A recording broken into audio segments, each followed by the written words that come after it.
All right, thank you for listening to another episode of Remake Rewind.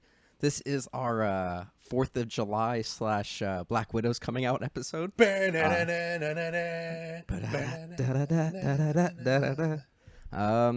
you know that we just trying to be excited for 4th of July, so we figured we'd watch something semi-patriotic, and we thought of Captain America, and it just happens to be perfect because Black Widow comes out later this week as well. So perfect timing. I'm Mike, as always. With me, I've got my buddy and co-host Alex. What's up, man? Hey, yeah, I'm still Alex. Still here, still doing it. Still doing it. Did you have a good 4th of July? You do anything? I did have a good 4th of July. Had a couple drinks, went up to the roof, watched fireworks. We went up your way to the north side of Hwood and went to a vegan exchange, which is like a little street fair. And they have all these different like food trucks that come out. And we got dinner from like 3 different places. It was awesome. That's awesome. Yeah. There are a lot of really great farmers markets with food trucks and stuff in North Hollywood. A couple days a week, like Tuesdays and Sundays, we'll hit the farmers markets and food truck places. And then also by the park on Thursdays, there's normally off of Tahunga and Magnolia, there's normally like food trucks there on Thursdays too. So we're pretty lucky where we are to have a variety of food throughout the week. It's great because we have so many options, but it's also awful because we spend so much money on food that we don't need to be spending. But it's pretty great. I did another fun thing for TikTok. I have a quick story. Yeah. I've been exploring TikTok a little bit, and yesterday I saw a video. You seen the one of like the military guy, and he's like, the only person that can help me when I'm something or other, and he's like against a mirror, and he goes to like hit the mirror, his like image of himself, and then like a woman appears and like wraps him up in her arms and legs and hugs him. I have no idea what you're talking about. Yeah, she like wraps him up in the arms and legs, and he's like, she's the only thing that can, settle my mind or whatever, but it's his sister. And it's it's a very romantic embrace. So people have been roasting that dude and then making their own versions of that. And I saw one yesterday where it was like a cop dressed up like in his SWAT uniform, and it was like people wanting to quit the force and turn in the badge because people are demonizing police officers in the media. And then he goes to punch the thing, and his girlfriend hugs him, and whatever. And Scarlett and I both did like a stitch where you just reply to the previous video, and we just give him a thumbs up. We're like, yeah, dude, do it. Sounds good. That's a good plan. And last week the police almost blew up a neighborhood. And I posted it. Yeah, fuck them. I posted it without really thinking anything of it. And a couple hours later, it started to like go viral-ish. Oh, shit. And like I was getting called a cuck. Why do they always look the same? He's got pink hair. He couldn't defend himself. Some guy said, what are you going to do when someone commits a hate crime on you? I guess because I'm gay, even though I'm in the picture with my girlfriend. And I think that's also a threat. I think he's threatening me. And also, I don't think the cops would do anything if a hate crime was committed against me. And that's kind of the point. Right. That's the thing, that it's always weird that with like the macho kind of people that like throwing the word gay or is like the worst possible thing. Like when I worked in retail, I can't tell you how many like roid ragey angry customers who like I refused to return like a cracked TV that they clearly mounted and dropped or whatever, where they would just be like, well, and then they would throw like the slur for a gay man, and it's like it's weird how many people think that's like the worst thing you can be, and they throw it at you like it's an insult. Like, come on, man. And the funniest thing about that to me is that they're calling me gay and a cuck and this and that for posting this video where I literally am just encouraging a guy to do a thing that he said he wanted to do, and they're defending this guy who set up his little camera with his little tripod and got himself into position and thought about his acting choices and did a thing, and then had to do a separate scene and called his girlfriend in and said, honey, you're going to sit on the table. I want you to look, like you're consoling me. I'm going to go here. And he went back and he pushed record on the camera, and he went back over to his girlfriend or his sister, whoever it was, and did the thing. And then he edited it on his little TikTok app, and then he put in the hashtags. Like, why am I the silly one in this scenario? go to work, do your job if that's what you want to do. It's with all these things, and obviously this isn't what our podcast is about, but it's crazy how the people who are most vocal about things are the ones most guilty of certain things. I think they doth protest too much. Exactly. Like all the people who are like saying respect the flag, and then they come up with the Blue Lives Matter flag, which is against the flag code. You're manipulating on the American flag. It's like, come on, like, how is what you're doing okay? But it's hard to be patriotic sometimes, and I'm patriotic. Check this shit out. Look at that! Woo! He's showing some red, white, and blue flag boxers, but I think Steve Rogers, which we didn't actually announce what we're doing. We're going to be talking about Captain America, the 1979 one, and then of course the 2011 First Avengers. But I think Steve Rogers would agree with what I'm going to say. I think too many people right now confuse patriotism and nationalism. And there are too many people out there who are like, well, if you don't like it, you can leave. Or if you don't like it, there's the door or whatever. And just think that we need to accept the country for the way it is if we're being patriotic. But I'm of the idea that being a patriot means you love your country, but you want it to be the absolute best. Yeah. And you recognize that there's stuff that's wrong with it. Yeah. And we want to move forward. I want to take care of the people that are in this country. Yeah. I think Steve Rogers would agree. And yeah, we're going to get into this. We did cover Captain America just before Endgame a few years back. We did the 1990 version and then the 2011 version. This time we're going back to the original one, the 1979 one. Which I didn't know existed. I thought we were watching the 1990 one until it came up on my screen. Well, so when we went to go after watching this, I was like waiting for a certain scene that never came because this movie had a sequel that came out the exact same year. So it had Captain America and Captain America 2 Isn't it called Too Soon. I thought it was called The Dance of Death or something. No, it's called Dead Too Soon, and it came out the exact same year. So I remember when we were doing this a couple years back, like seeing this footage of like the shield throw, and it just went on forever, like out in the sky and everything. And I was waiting for that footage, and it never came up. And it's because it was from the sequel to this one. So I didn't realize there was a sequel. I guess we're gonna have to watch another one. Oh God, I don't know if I can. So. Oof. So yeah, we're going to talk about 2 Captain America movies. I think we should get to it. Do you want to do the summary on this one, or you want me to do it? I'll do it. Okay. Steve Rogers, a former Marine, is on the road to becoming a commercial artist when he receives a letter from his late father's colleague. He's told his father created a super steroid to become Captain America, but was murdered.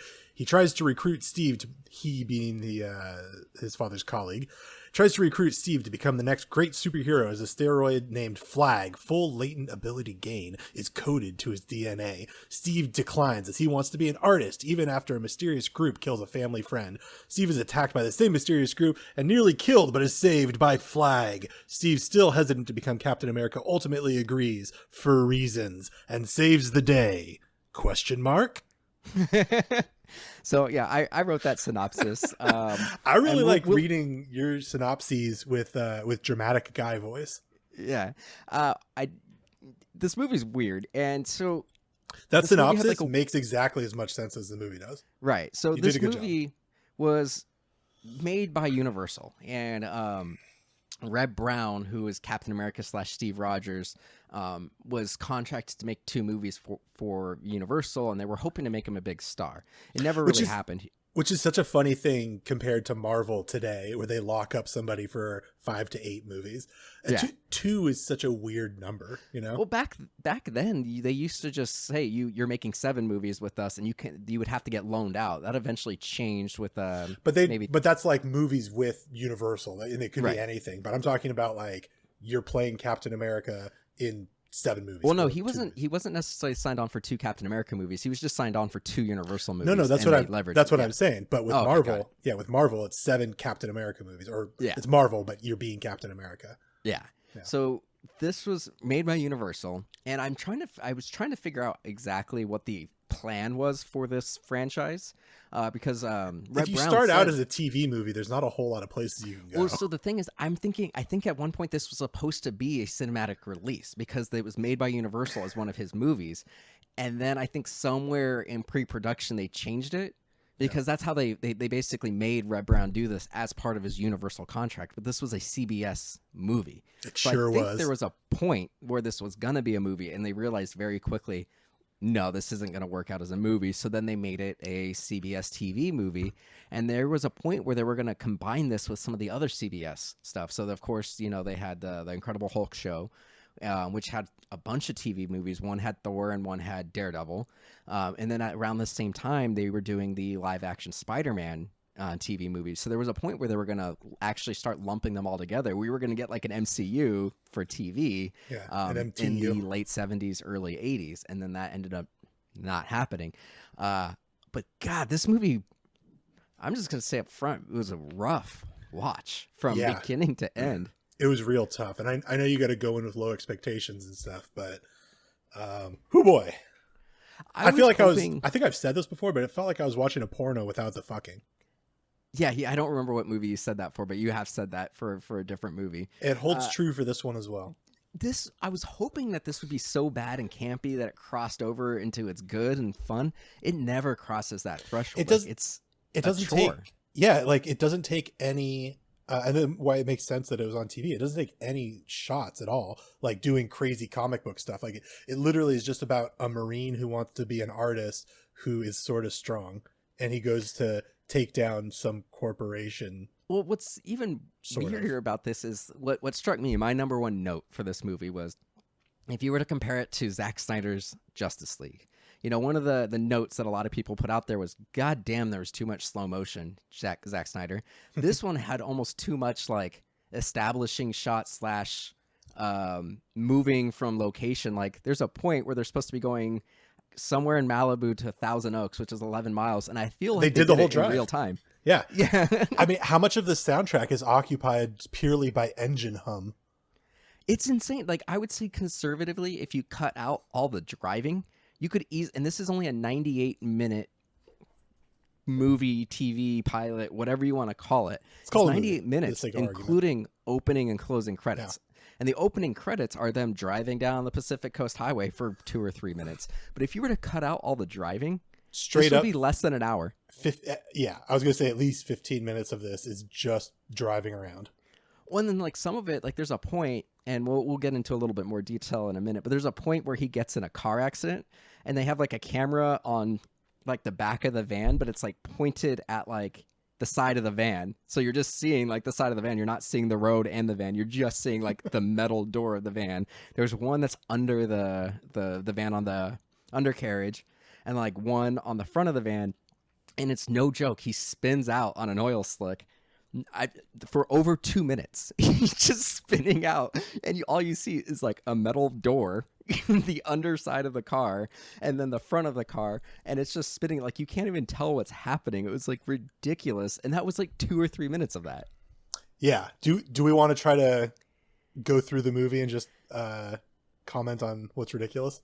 Yeah. So the first thing, Steve Rogers is a piece of shit in this movie. He's a selfish asshole. He's not Steve Rogers of the comic book. And he's also the son of the original Captain America, who nobody seemed to know about and was like a joke. Like they're like, your dad was Captain America, but they called it like a joke. It was not clear to me. It was not clear to me at any point that his dad was actually like a superhero. I just thought his dad was like a scientist who loved America. That's all. Yeah, but like the Dr. Mills, who kind of recruits him at one point, he's like, yeah, your dad took the serum first. He tested it on himself. And this is like also shows that whoever wrote this had no idea like how science actually works and how genetics work. Cause he's like, he coded it to he made it with his adrenal gland, which means it's coded to his DNA, which you share. But it's like, yeah, but he's also half his mom. So there's no guarantee that whatever gene is required for this, he actually has, but whatever. But he goes, yeah, he went and fought crime, but then he was murdered by criminals. And it's like, okay. And then at the end of the movie, after he does his first mission as Captain America, he's like, I want to keep being Captain America, but I want to do it just like my dad, and I want the same costume he had. And then he gets a new, more comic accurate Captain America costume at the end of the movie. Why have 2 different costumes? Like, who cares? And I know they do that now to sell toys, so they have twice as many toys to sell, but I'm not sure that's what was happening with this movie. Yeah, I don't know what it was. And they obviously like they did a very specific choice of having like the weird Lycra suit and then a motorcycle helmet, because he's on a motorcycle. When he's Captain America, he's on a motorcycle 90% of the time while he's Captain America. He's on on top of a truck. One of conservatively a dozen motorcycles that he casts into the wind. Yeah. Oh my god, that motorcycle. He gets rid of so many motorcycles. Like he goes over, he has to catch up to a truck, and he just like hops off his motorcycle and it goes into the forest. And then they continue on with the scene with him on the truck. It's like, where did the motorcycle go? Well, no, they comment on that. Yeah, at some point they're like, we're gonna go pick it up, but it's still like is a very expensive, high tech piece of machinery. There must be an easier way. Maybe don't have a motorcycle. I don't know. So yeah, Steve Rogers, you know, we mentioned we want to talk about him a little bit. He's incredibly selfish. Like at the very beginning of the movie, he's just like, you know, he's supposed to be, you know, a young man. He just came back from war. He wants to find himself. Cool. I get that. He's got a friend who's collecting his mail, and he goes and gets the mail, and he's like, oh shit, I got this letter from a friend of my dad's. And his dad's friend, Dr. Mills, like tells him all about Captain America and the serum. And he's just like, no, I'm good. I don't want to be Captain America, which I can understand. Sure. And then and on the way, before he even gets there, he doesn't realize it was an assassination attempt. But he gets a phone call from the dad's friend, right? A different dad's friend. Yeah. So there's Dr. Mills, was his protege who runs the lab. And then there was Jeff Hayden, who was also a scientist who was like semi-betraying them because he like took footage of an atom or a neutron bomb to help the bad guys because who's the friend that he was going to see like that night who ends up getting so that was Jeff Hayden, the one who died. They have like a very romantic phone call. Yeah, he's like, Steve, I need you. I need you to be here at 9. Steve's like, all right, I'll be there. And he's like, oh yeah, that works out. I'm on my way over to Thousand Oaks, and you're so close to Thousand Oaks. Yeah. So, and then he gets to his friend's house, and his friend is murdered by this like shadow organization we don't really know anything about yet. And like the cops and Dr. Mills are like, hey man, like your dad's friend and your dad were murdered by this like shadow organization that we don't know anything about. Like they're going to come after you. It's a matter of time before they realize like, maybe you should help us out. And he's like, no, I want to go be an artist. And then he gets a second assassination attempt. And then he's like, gets saved by the serum. And they're still like, hey, do you want to be Captain America now? You're like, you've got the serum. You should at least let us do tests. And he's like, no, I'm not going to be Captain America. In fact, you've made my life worse because all the rats you did this on died within 2 weeks. So I never know if I'm just going to drop dead. There's a rat weightlifter in this movie. Yeah. And then he just like doesn't do it. And then throughout the movie, he kind of just like keeps them on the hook. Like he keeps like giving them information when he finds out stuff. And he's like flirting with like the female scientists. And they're all like, well, you going to be Captain America? He's like, I don't know. Am I? For like the whole movie. And then like out of nowhere, he just decides he wants to be Captain America. Like, I don't know where that turning point was, but it was more than an hour into this 98-minute movie before he says, yeah, I'll be Captain America. Yeah, I mean, like most things in this movie, it took a long time to get to the point, and then it wasn't clear what had actually happened when it did happen. And they still gave him like millions of dollars worth of government shit just to like try to entice him. And like, hey, we're going to devote an entire like R&D lab to kidding you out. Here's your van that we took and we put we souped up your motorcycle. Now it's like hidden inside, and it has a rocket thruster. It has a silent engine. It has an indestructible bulletproof shield, which they use twice in the movie. Once he uses it to block bullets, and then during the demo, the scientist like throws it in the air, and it's just kind of like a kite. It just floats in the air for like 30 seconds. They just have the camera watching it for like 30 seconds, but it's just sky, so it doesn't look like it's moving. It's so obvious that they film the guy throwing it and then cut to a shot of just the shield in the air for like straight up 15 seconds. And then they, roll camera and toss the shield back to Steve. And they're like, yeah, wow, look at that shield go. Yeah, it's really bad. But they just gave him that stuff like, we hope this makes you be Captain America. Yeah. And he goes on a joyride through the Santa Monica Mountains for, no joke, 5 minutes of him just going through mountain roads and then riding on the beach. And then the bad guys show up in a helicopter. And he just jumps up. There's a random ramp on the beach. Then he jumps into the helicopter and like takes on the bad guys. And it's just like, that's the first time he breaks his motorcycle. Yeah. And it's like, what? I don't understand any of this, how this happened. And then like the end of the movie, like the bad guy, let's just talk about the bad guy really quick. The bad guy. I was going to say, who is the bad guy? So the bad guy is like a guy who runs a conglomerate that has like oil and energy and a bunch of other stuff. his motivations are unclear. They say he's like one of the wealthiest benefactors of people, and he donated millions of dollars to Jeff Hayden's charity that he also ran as a scientist. I don't know. But he wants to create a neutron bomb so he can go rob one of the Federal Reserves, which it doesn't make any sense. They're like, okay, where are all the different places where you can get the last supply for a neutron bomb that also is within boating range or of a loading dock for one of this guy's companies? Because they figure out, the company based off, it's really stupid, but Captain America has super hearing. And while they're kind of like, the bad guy's on the phone, he mentions like, oh yeah, the Doc 9 or something. He's like, he mentioned Doc 9. What could that possibly mean? And then he just threw like Sherlock Holmes deduction based off no other clues. Like, oh, if it's a dock, that must mean he has trucks and ships. The only industries that are going to have that is oil. Oh, this oil baron knows the guy, so it must be him. And then they go, okay, well, where are the Federal Reserve banks? And they name them all. They're like, well, it can't be the Los Angeles one because he'd be there already. So it has to be Arizona. So they figure out that he's going to go to Arizona, but it also has to be within 500 miles of Los Angeles for the neutron bomb to kill Los Angeles too. And so there's two little Captain America missions. One, he goes to like the oil place, and I don't honestly know what his mission was. Oh, it was to get the girls, but it was very vague. Like, okay, we're going to go save the girls. And he just uses like old-timey Looney Tune tricks to take out security guards, like using oil slicks. And he like jumps up really high, and the guy's looking for him, and he like looks left and right, but not up. And he's like, well, I guess Captain America got away. Yeah.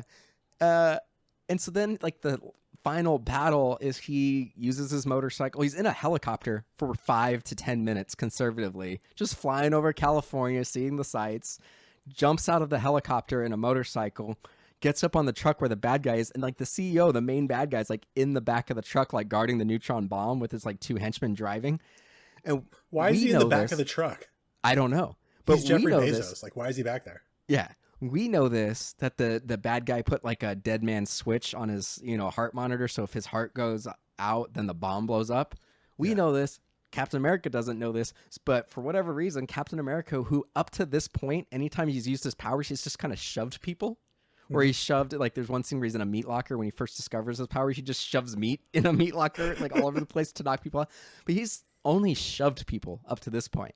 But here he decides he's going to take the exhaust from the truck and bend it into the cabinet where the bad guy is. He's going to brutally murder this man. Yeah, you could get this guy carbon monoxide poisoning. He's going to kill this guy. And then like they open up the truck. And the guy's like, oh, his heart beats bad. And they're like, oh, that must be a dead man switch. And then the doctor friend comes and like gives him some sort of injection. And like they pump him full of oxygen for like 3 puffs.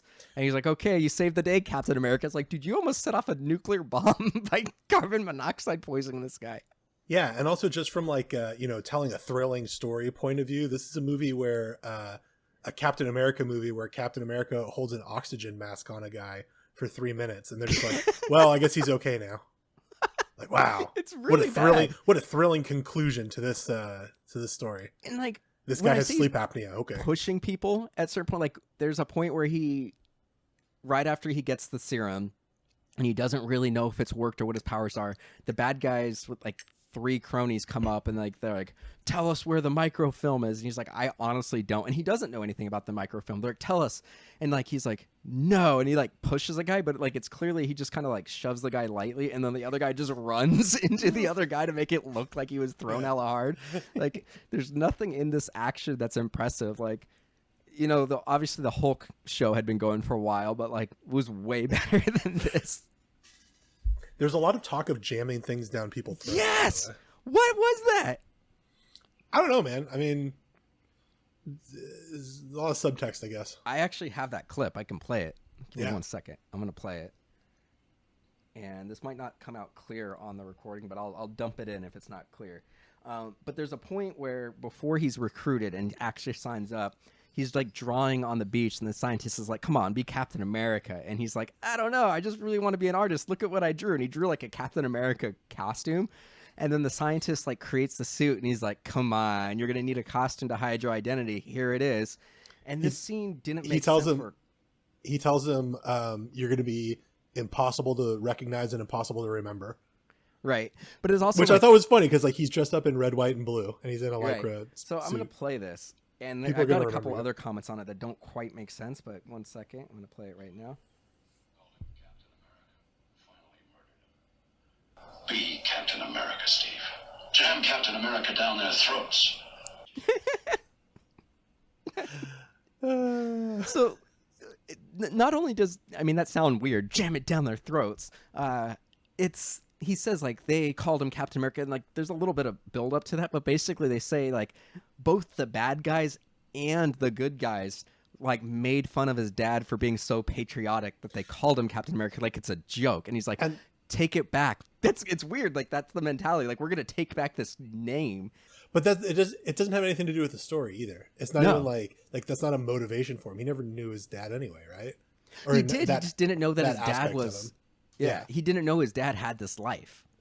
But there's no like there's no like rags to riches, or my dad was humiliated in a way that I understood growing up, and like I have to take this back. I have to prove so. There's no chip on his shoulder, really. No, he just wants to be an artist. And the thing is, just going back to you mentioned, like this guy, Reb Brown is ripped. Like he's a former Marine. He's 6 foot something, really great shape, and like he just gets a serum that can make him jump a little stronger, and he has better hearing. Like this just isn't Captain America. I made a note like to the movie's credit. He's in, I don't want to say better shape. He's like physically bigger than most male leads were at that time. Yeah. You think about like Harrison Ford, Han Solo, or Indiana Jones or something, and he like basically has a dad bod. Like he's in good shape, but he doesn't have like abs. He doesn't have like monster pecs or fucking. Yeah, he looks like a guy who has some weights in the garage and biceps. lifts every once in a while. Yeah, but still drinks beer.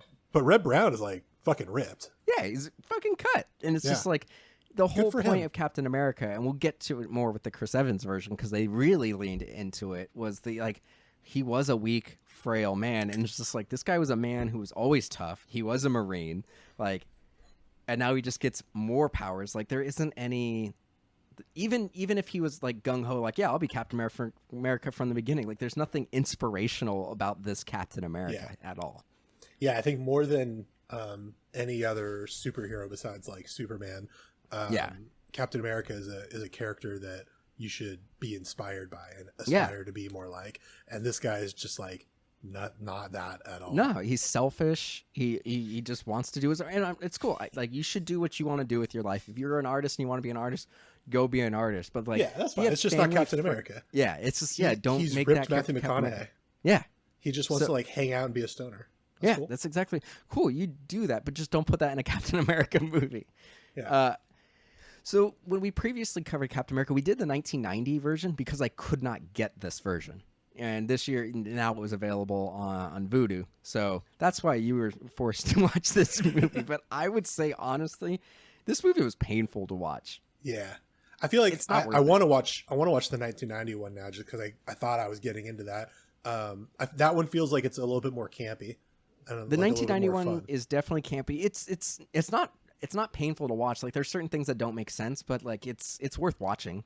That feels like a so bad it's good type situation. I wouldn't even say that. Like it's obviously 1990. It had a small budget, but there's certain things that were good. Like the effects and the costume for Red Skull are fucking awesome. Like the Red Skull makeup is terrifying. Like watching it for the Red Skull alone is worth it. Yeah, no, the 1991 has some merit, and then it's Matt Salinger, J.D. Salinger's son, who's Captain America in that one. Oh, so, cool.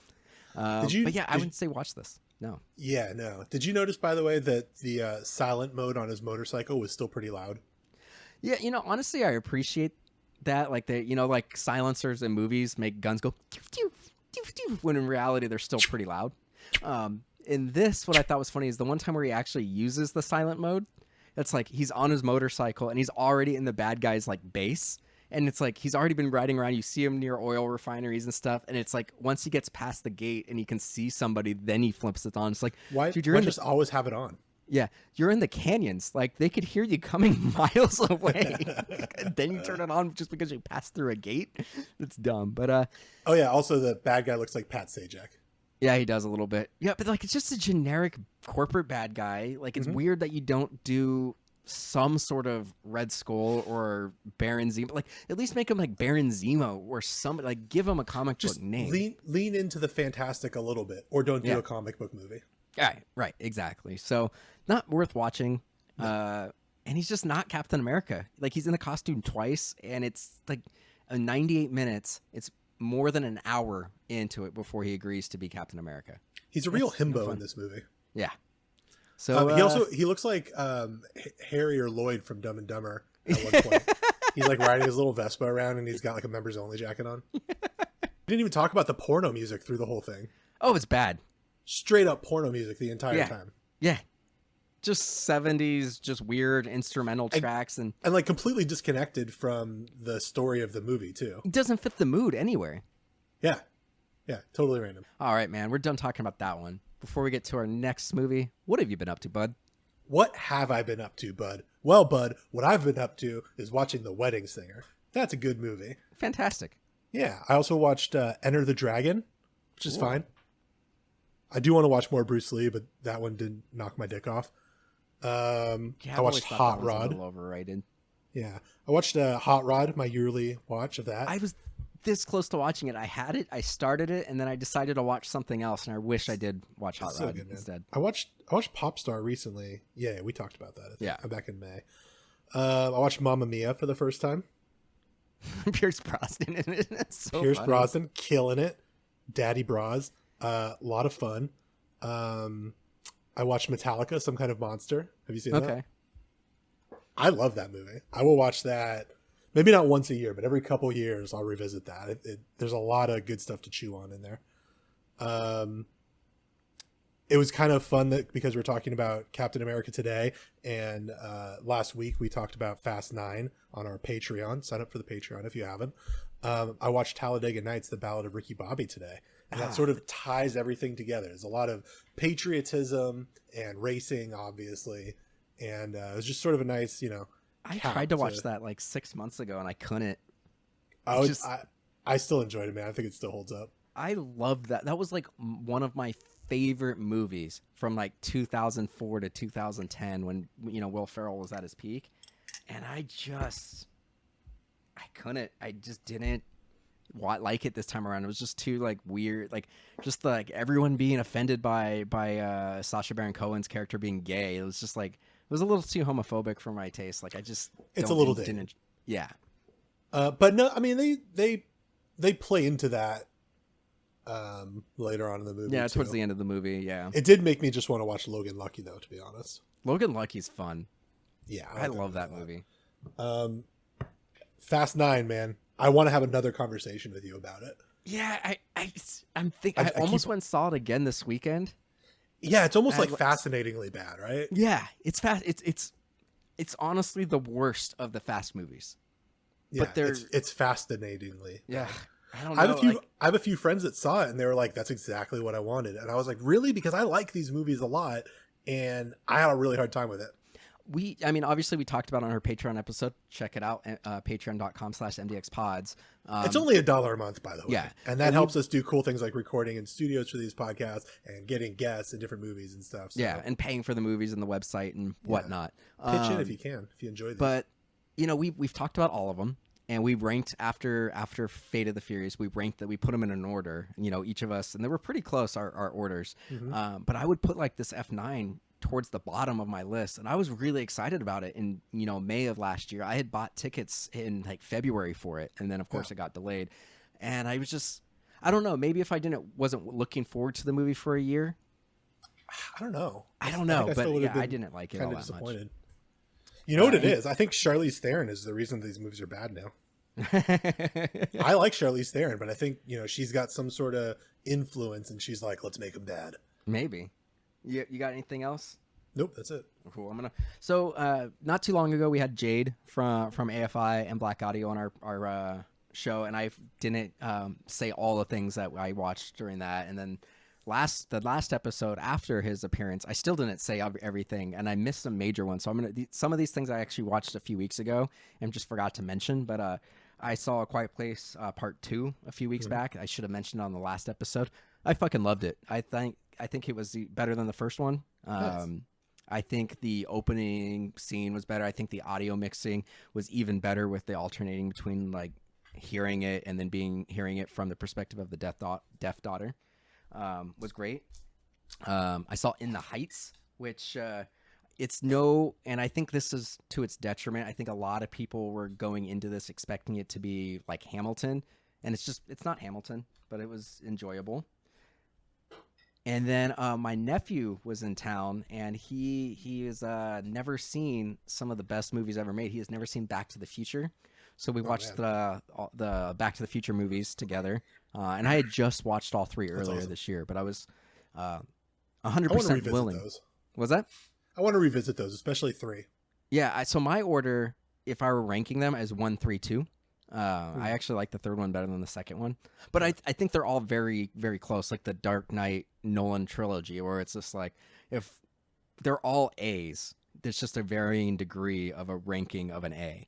But I like the third one more than the second one. There's one that doesn't automatically date itself for being, in a year that's passed, but it's more about the relationship between Doc and Marty and, how their friendship is just transcends time and space. So I really like the third one. We also made him watch Hot Fuzz. Yeah. That's one of my desert island. I probably watch Hot Fuzz like 3 times a year. I fucking love that movie. Yeah. And then on your recommendation, I did start For All Mankind.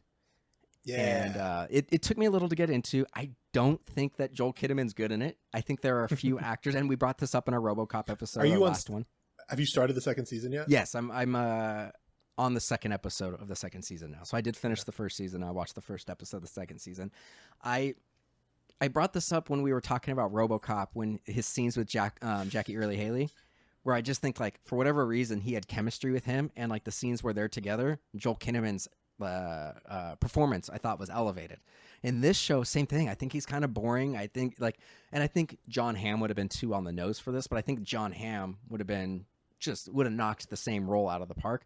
But Joel Kinnaman, there's a couple scenes where he's up in space with with Molly Cobb, who I don't know the actress's name. I'm not looking at it, but this actress, this character who his character has like just this friction with, but they have to work together. But she's a sarcastic, progressive woman, and he's a 60s man, everything. So there's some friction there, and for whatever reason, like their antagonistic relationship she has with him, Joel Kinnaman puts in a much better performance when he's with her than anything else. So I got sucked into the show though. Like it does that. I stuck with it. Sonia Waldron. Yeah, when she's on screen with him, he's way better than any other scenes. Like if they're together, he's just a different actor, different when he's with her. I think she's the best actor on the show. Oh, I think so as well. That show, like I was on the fence, but after like it hit episode 5, when they find ice on the moon, I was just like, in that scene when they find it was just so thrilling and suspenseful. Now I'm just sucked in. I'm like, oh, what's going to happen next? So you got me in. You told me to stick with it a few episodes. I almost gave up. I didn't give up, and now I'm in. Yeah, and I hate when people say that, like, oh, you got to stick with it for a little bit, but I think this one's worth it. And I think like their vision of the alternate history is so interesting, and the fact that it keeps on skipping forward in time 10 or 12 years is super interesting. And they've said they're going to make like 5 seasons of this. So they just renewed it for season 3. Yeah, so they're going to catch up to 2020 and surpass us a little bit. I hope so. And mild spoilers if you plan on watching it. Fast forward 15 or 30 seconds. I think it's super cool that they're going to Mars. I can't wait for next season. Dude, I'm not there yet. What? I just started season 2. No, that's a pretty obvious thing that they're going to do. Yeah, right. Sorry.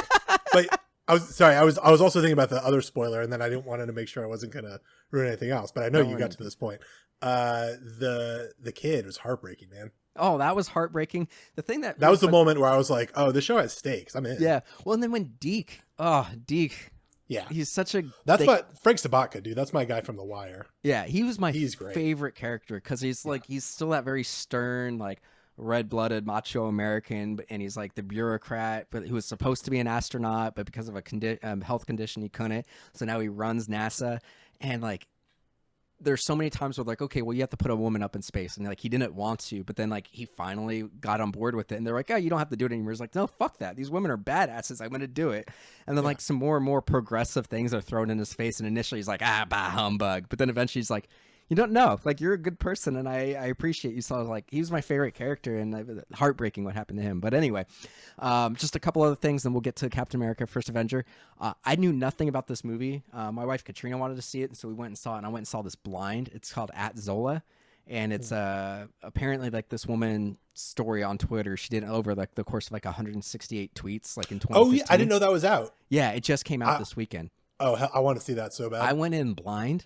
And I think if you know the story, I don't think this would be as good because I had no idea what the fuck it was about. She was just like, let's go see it. And I saw like a 20-second Instagram spot for it. And I was like, whatever. I thought this was going to be like the Bling Squad or whatever, the Bling Ring or whatever. I thought it was going to be something like that.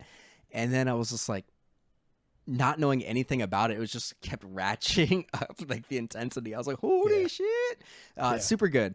And then I watched both Hitman Bodyguards movies. Not very good. I was just these bored. are like weird Ryan Reynolds, Samuel L. Jackson movies that should be huge, but don't like they made money. So like we watched the first one. Katrina wanted to see the second one, so we decided to watch the first one, and it was awful. Like I think I gave it like a half a star or 1 star on Letterboxd, and then I was bored the other night, so I went and saw the second one. The second one's much better, but Ryan Reynolds does not have chemistry with Samuel L. Jackson or with Salma Hayek. It's very odd seeing them on screen together. Like they clearly didn't get along or something was weird, but they weren't very good. But that's it. Let's talk about the First Avenger. Yeah, I guess I'm summarizing this one. What's that? I guess I'm summarizing this one because you did the other one. All right. Excuse me. During World War II, Steve Rogers tries to enlist repeatedly, but is rejected because of his sickly conditions. However, Dr. Erskine notes his determination allows him to be accepted into the first super soldier program. After a successful transformation, the doctor is killed, and as the lone super soldier in what was planned to be an army, Rogers transitions to becoming a propaganda tool to increase war bond sales.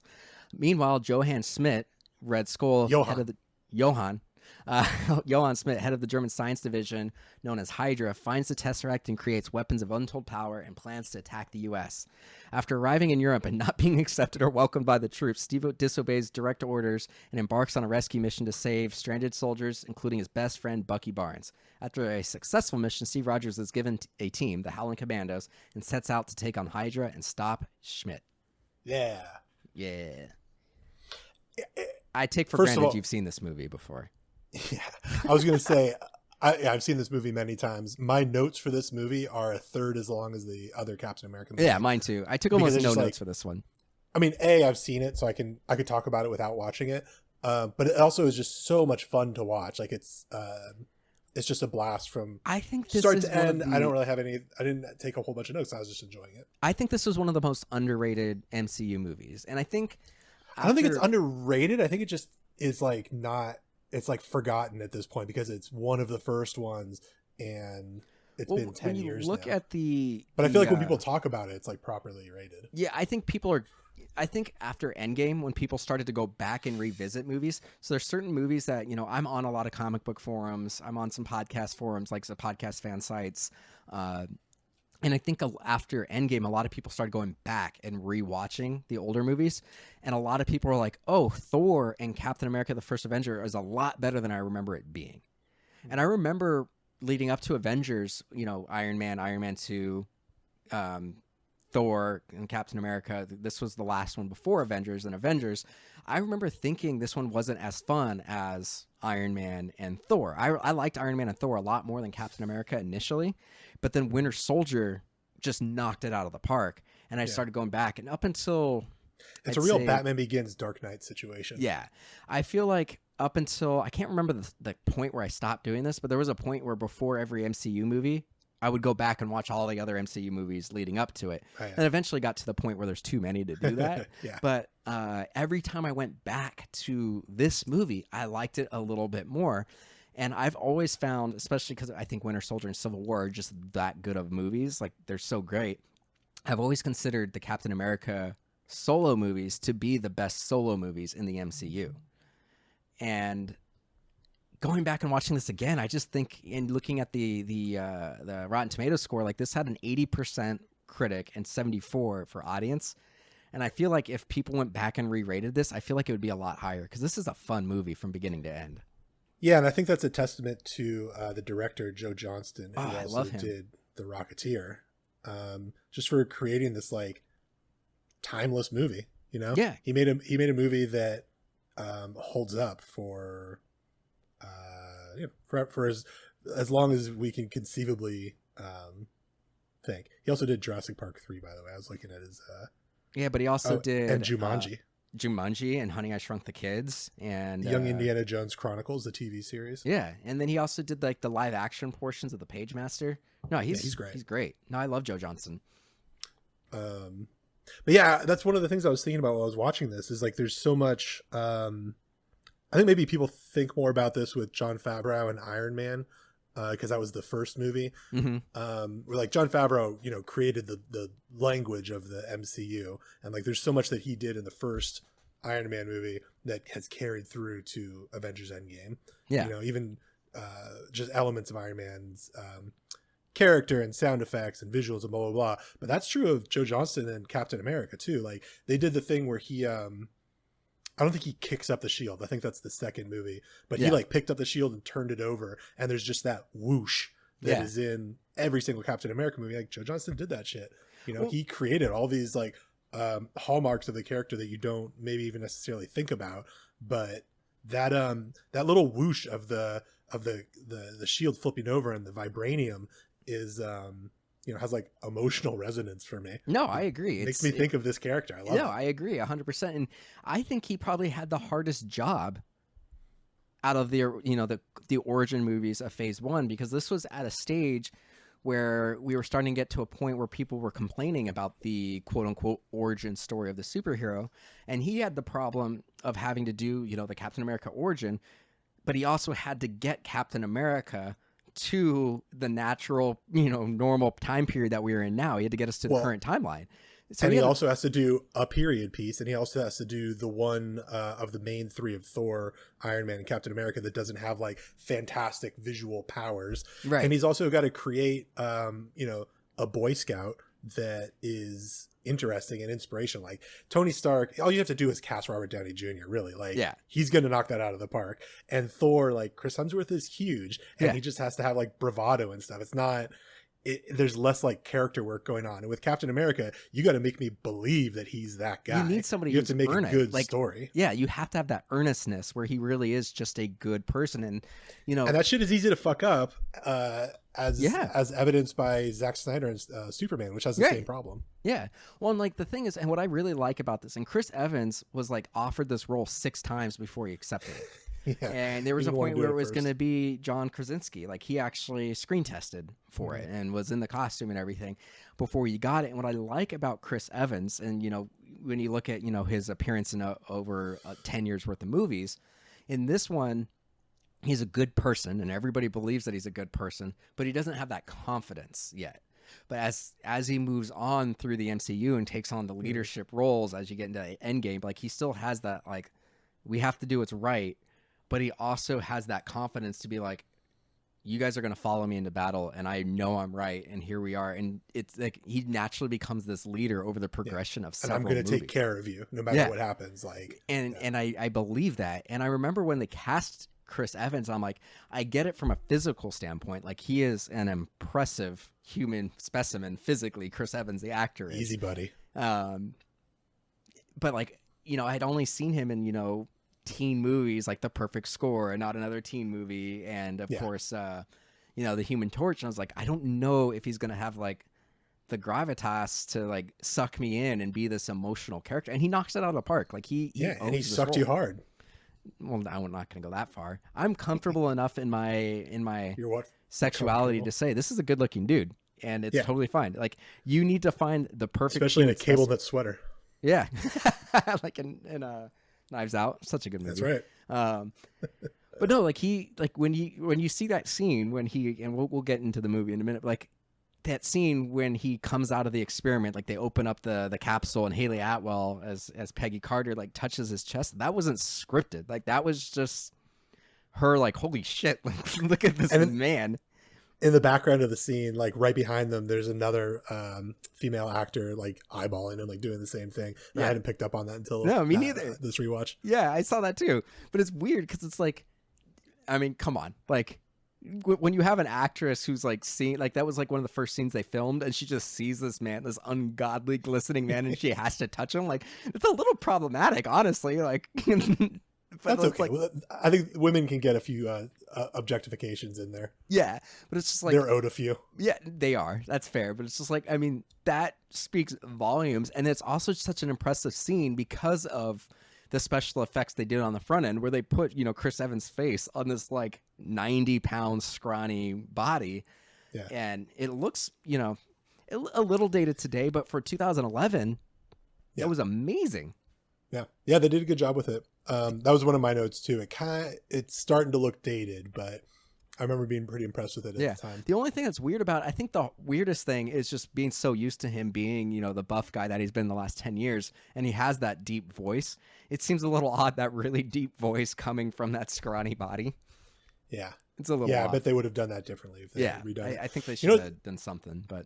I picked up on a few what I think are homages that I had not picked up on before. I thought were kind of interesting. We just watched The Thing. Yeah, we did. The introduction of this movie is just The Thing. They're out in. It's not Antarctica. It's the North Pole, right? I think it's somewhere in Canada.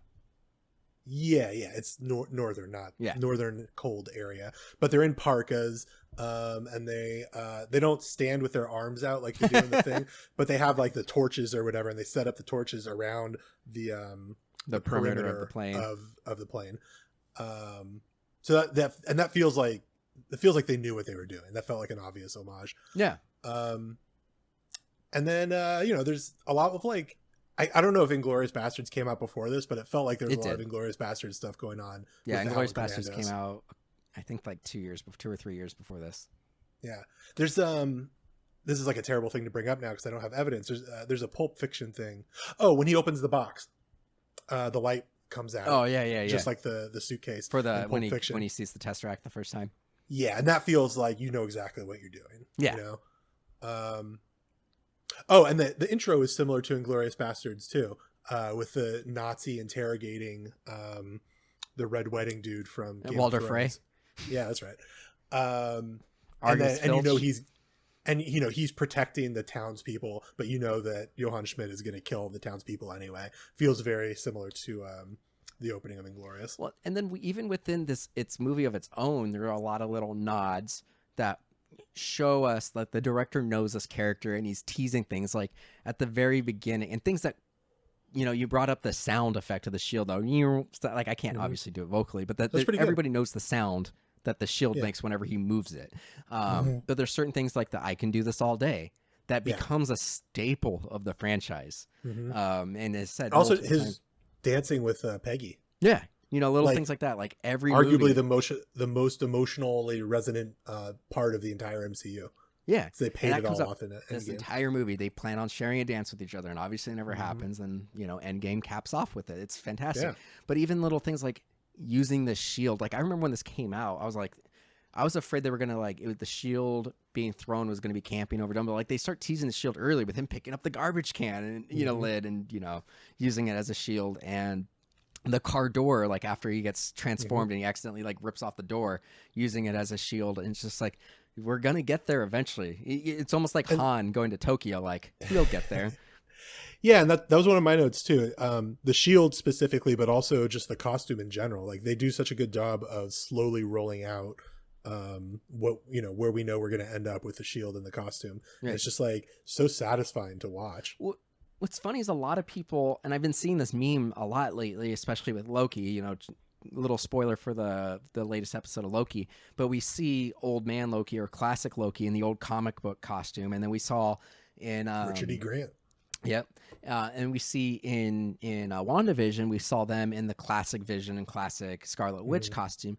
And like those shows have been getting a lot of credit for like, oh yeah, look, they're doing nods to the original ones. But in this one, his propaganda costume was super comic accurate and everything, and also looked like the old classic pulp serial, George Reeves Superman kind of costumes and everything. So I like this movie did that way before WandaVision with doing the comic accurate suit, which I thought was really cool. And then of course it gets a more modern superhero suit as the movie progresses. But I thought that was a really nice homage, and I don't think this movie gets enough credit for doing that.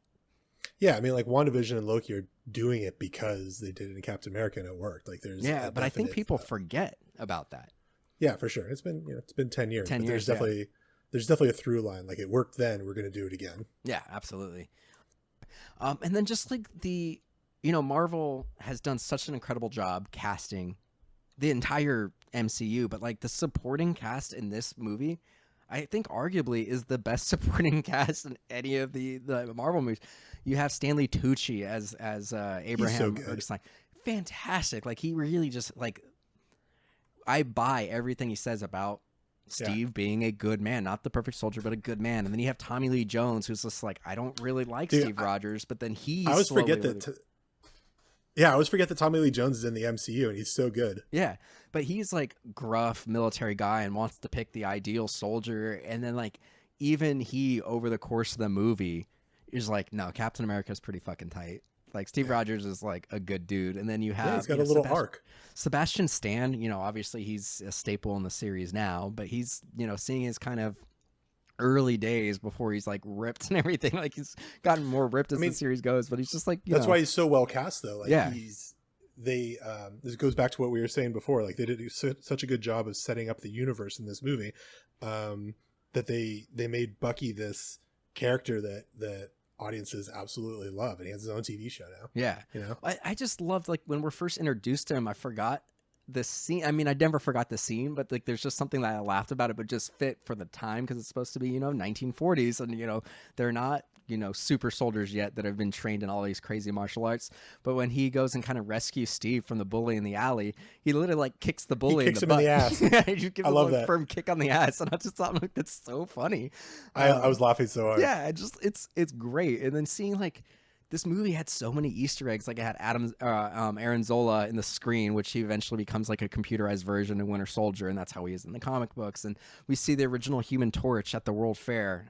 He's just in like a little like back to tank from Star Wars kind of thing, like at the World Fair. And then Howard Stark, and it like there's just so much in this that really builds the MCU, and I don't think this movie gets enough credit for establishing a lot. Like you brought it up early on, like there's so much that this does, heavy lifting to set it up, and it's the last movie before Avengers. Like the post-credit scene of this is him being approached by Nick Fury after waking up in 2012 and whatnot. Like it's just, this movie had so much it had to do, and I think it knocked it out of the park. Yeah, agreed. Do you think Steve got laid on the Star Spangled Man tour? No, he didn't. So he's a virgin. He like goes into the ice. They never explicitly say it, but I mean he's super awkward around Natalie Dormer. Right. And then also Star-Lord's mom is in this movie as like just a soldier girl as well, and like he's super awkward. So I do think he is at this point. Like he is so enamored by Peggy. Well, but this is why I'm asking. He's enamored by Peggy. I mean, he is throughout the movie, but they have a little thing, and then he makes out with Natalie Dormer, and Peggy catches him, and then he goes off to Europe. And while he's out there, they do the newsreel, and he's still got her picture in his locket, yeah, and blah blah blah. I guess that's after he was Star Spangled Man. Yeah. But during this is what I'm saying. During Star Spangled Man, he's hanging out with all the dancers and shit, and he's like, he's got his new body. He's like coming into himself, and that's before him and Peggy like really start flirting a lot. Yeah. So I wonder if he managed to like. I don't think he did, because he was super awkward when Natalie Dormer. And now, granted, he was there and he was about to see Peggy and everything, but then he also is like super like, granted, he has a huge crush on her. When like they talk about fondue, he thinks it's a sex thing. Yeah. And so like I think he's still pretty innocent. Do you fondue a lot? And he's like, it's just cheese, man. Dominic Cooper as Howard Stark is so good. Fantastic. Also in Mamma Mia, by the way. Yep. I know he was in the Agent Carter show, which I never actually watched, but I think Dominic Cooper was a perfect young Howard Stark. Yeah. One of three actors who's portrayed him. I like Roger Sterling a lot, but Dominic Cooper's a lot of fun. Yeah, he's great. So Steve, like, Does Steve get laid in modern times? Like, is he the best incel in the world? I think so. I mean, an incel has a negative connotation. I don't think he's a volcel. Yeah, he doesn't like. He's more celibate than an incel, like, because that's involuntary. I don't think. Yeah, I don't think he's involuntary because I think if he wanted to, he absolutely could. Like in Winter Soldier, there's so many times where like Black Widow's like, dude, I can just set you up with these. He's like, I'm fine. Like I don't think he actually cares about getting laid. Like he has different priorities. Yeah. Do you think that's why he's so like mentally sharp and stuff? Because he saves up all of his man juice. He's like a soccer player not having sex before a game. Yeah, exactly. I don't know, man.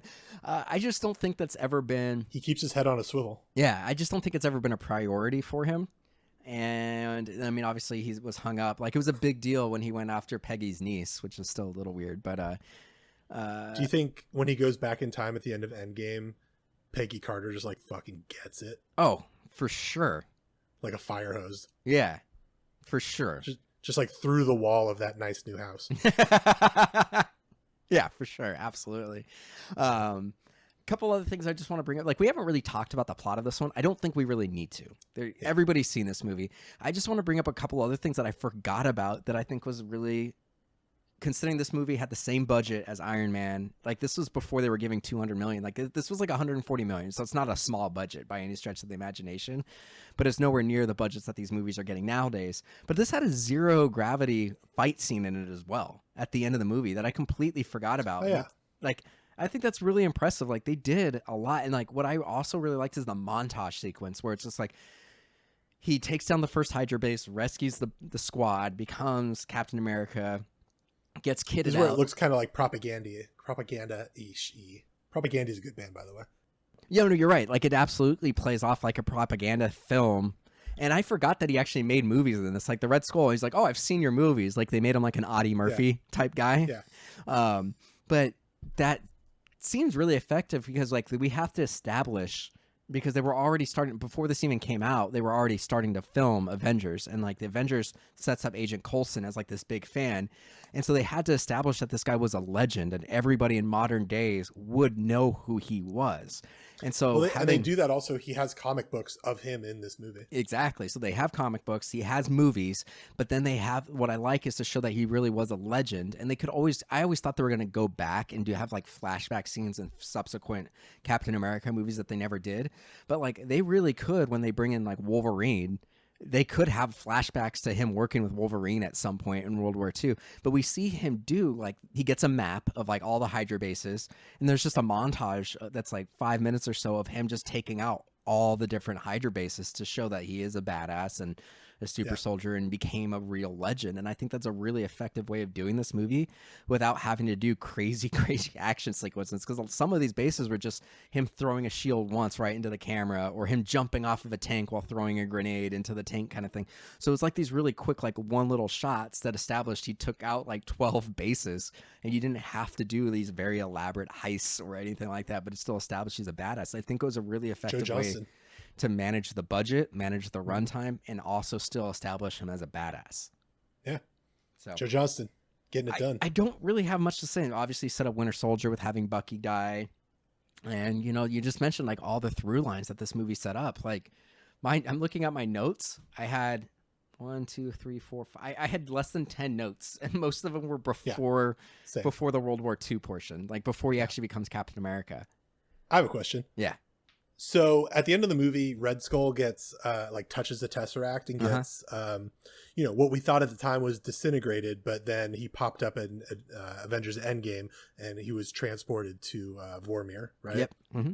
And cursed to watch over the Mind Played by the Walking Dead guy in those movies. Right. So now that we know that happened to Red Skull, do you think that all the people that were shot with the Tesseract weapons were transported somewhere? No, I don't think so, because, and this is like the one thing that we know definitively, and we talked about this in some of the other Marvel episodes that we've done, but Kevin Feige didn't have full control until after Age of Ultron.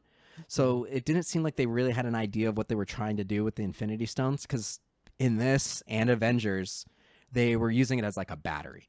So I think they really were just channeling the energy before they decided to make it the space stone. So I do think it was just like because they pulled energy off of it and then put it through like a laser. I do think the guns were just essentially lasers. But I think because it's direct contact with the stone, it was its true power of transporting him through space. Yeah, I think it's vague enough that they could do that if they wanted to. Correct. They probably won't do anything with it, but I think it's hilarious that there is, some The potential. desolate planet out there where all of the fucking soldiers that have been shot with this What if there's like 2 Nazi officers at the beginning and then a bunch of American soldiers, right? And they're just like, what are we doing here? What if it's like Loki, like the Loki little TVA devices are actually just made from one of the like maybe each little device is because they mention in that like they have a fuck ton of Infinity Stones. What if they're just a bunch of time stones that are not really getting erased? They're just a bunch of space stones sending them to other dimensions. How funny would it be if next week we tune into Loki and Richard E. Grant and Boastful Loki and Crocodile Loki are all hanging out with Tom Hiddleston, and they just walk by a bunch of like World War II military guys. Well, would they be like hella old? Yeah, they're just they're like wearing a the bunch same of 90-year-old Nazis and American soldiers. You know who I always forget is in this movie? And I just Richard Armitage is in this movie. It's like the assassin who kills Dr. Ursine. Oh yeah. I always forget he's in this. I love that scene. Yeah, it's a great scene. Like him developing his powers and falls through the window because he's not used to running so fast. I love that. It's such a fantastic movie. I could swim. Go get him. Love that kid. The little ginger kid. Even though he's a fucking ginger. Yeah. I mean, we're rambling about how great this movie is. I say, obviously, if you're listening to this episode, you've probably seen this movie. You're probably an Avengers fan. But, like, I honestly think people should go back and watch these early movies. Not too long ago, I watched the first Iron Man movie. Absolutely holds up. I kind of want to go back and watch the first Thor movie because it's been a long time. I haven't seen the second Thor since it came out in theaters.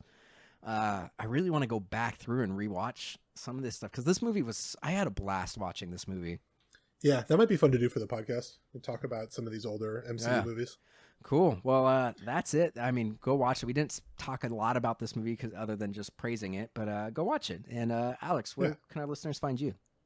Yeah, I'm on Instagram at Dyslexic, DYSAlexIC. I'm on Twitter at Pulisci, PULISCI. And you can follow along with the movies I'm watching on Letterboxd, also at Pulisci. And Letterboxd, if you're listening, endorse us, man. Yeah, we love using Letterboxd. It's pretty great. We praise it on the show every week. Makes it really easy to track for our segment. What have you been up to, bud? If you guys want to check out everything that's MDXpods related, we're at MDXpods.com, Twitter, Instagram, and Facebook, all at MDXpods. If you want to follow me on Letterboxd, I'm at MDXMike, and I use Letterboxd all the damn time. It's great. And you got your finger up. What's up, man? And if you're following along with us every week, you've been enjoying the pod, and you have, $1 or so extra money burning a hole in your pocket at the end of the month, maybe consider joining the Patreon. We do some exclusive fun episodes there. We just covered Fast 9, and it really helps us get these movies, rent them. We'd like to get into a studio to do these things at some point, get some more guests. It's helpful. It's very, very helpful. And like Felicia said, it's only $1 a month. And you also get all these episodes at least 2 days early. I always upload these on Wednesday on Patreon, and then they come out for everybody else, all the schmucks, on Fridays. The peasants. Yeah. But we appreciate you peasants, too. We're a pretty liberal society, and we take care of you guys, too. We're all peasants, really. All right. Thanks for listening. All right.